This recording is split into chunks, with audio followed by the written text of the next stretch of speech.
Bring it up, big girl. There you go. Now BG with the head of steam. Let's go home. Let's go home, ladies and gentlemen. Let's go home. More important you will see this weekend than that. There it is.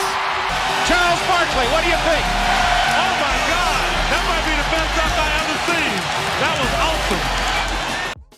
The WNBA, unlike any sports league, always provides the much-needed comic relief and its unintentional humor. Whether it's the missed layups, awful dunk attempts, or just the air balls, which are very frequent. Every hardcore basketball fan can find some joy in these awesome highlights. And I think this league, for many, it's like that weird cousin at Thanksgiving. No one asks to come over, and when they do, they just get clowned 24/7, have the occasional good joke, but they're kind of pushed aside and not really bothered with.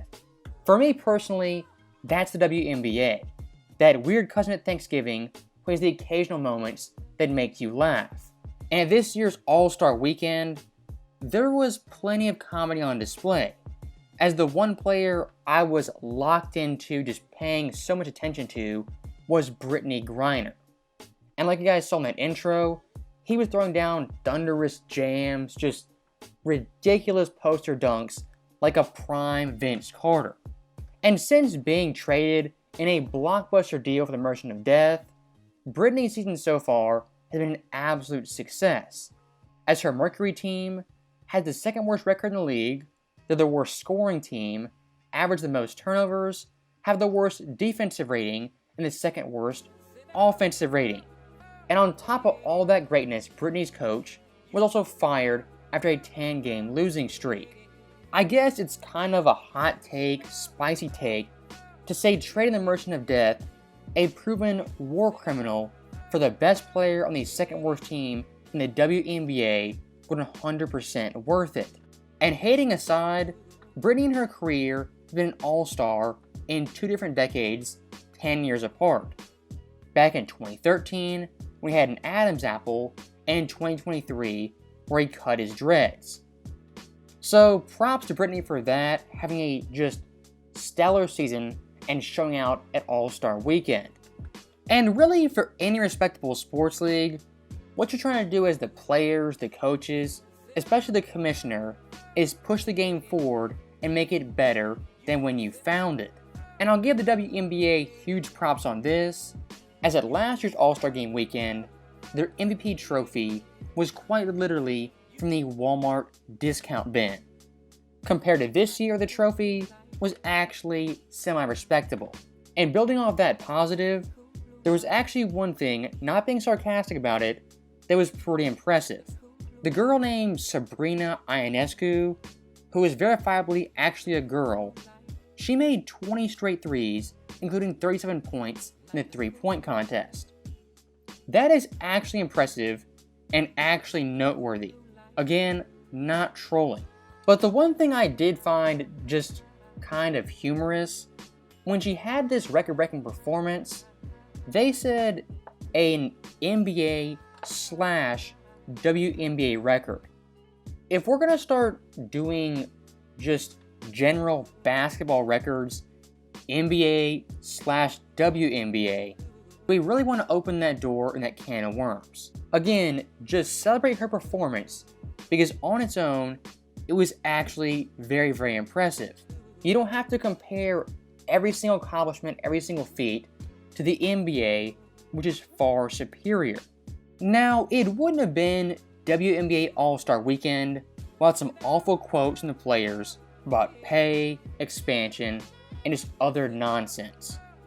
And this girl, Kelsey Plum, who's had plenty of just awful takes, she's back yet again, this time as the vice president of the Players Union.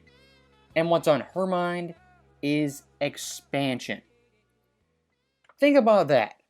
A league that makes zero profit, zero anything, is talking about expansion. This league is already stretched razor thin.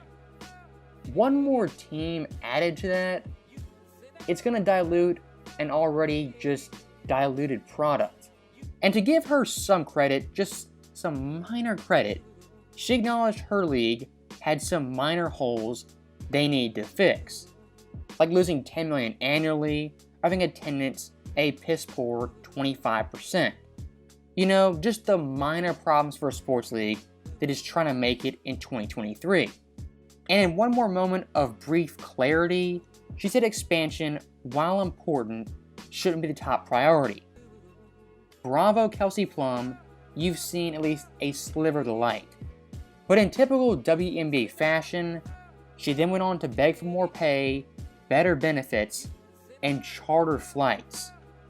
Again, how entitled, delusional, and I don't even know, just not even in touch with reality you have to be to demand charter flights in the WNBA. That takes some pretty big balls to demand more benefits, charter flights, when you make no money.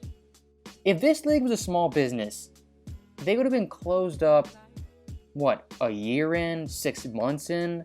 They would have failed miserably. The only reason this league is still around and they're a nuisance is because the NBA is an IV to keep this league alive. And not even acknowledging that's my biggest problem with these players. You are quite literally subsidized and a pity charity for NBA players and the NBA commissioner, and still have the gall to complain about being underpaid, when in reality, you shouldn't get any salary at all when your league is tanking and not making money. And if these players were smart, they wouldn't be talking about expansion. They would be talking about bringing the league back down to 8 or 10 teams. Because then, at least every city has some kind of quote-unquote star they can market. To make a very quick analogy, this league and its players are the embodiment of like a homeless person on the street. You give them a penny, buy them a sandwich. Give them an inch, they're going to take a yard. Give them a yard, they'll take a mile. And before you know it, that homeless guy is asking for your car and chartered flights. Now, to end on a positive note, the WNBA has made some big strides. Of course, their trophy got upgraded. They're on ESPN, ABC, I think a lot. I don't know, I don't watch the games, but I think they're on the TV networks. And most importantly, they had at least one player do something that was actually very, very impressive. And with that out of the way, I'm going to issue all you guys one challenge after watching this video. Wherever you play basketball, pickup basketball, rec league, YMCA, wherever you play, the next time you go, bring a $1 bill. And what I want you to do is take that dollar and donate it to whoever runs the league. As by doing that, your rec league, your pickup league, will be more profitable and relevant than the WNBA. This right here is my challenge, and if you choose to accept it, best of luck. As always, thank you guys for watching, hope you enjoyed it. I'll see you next time.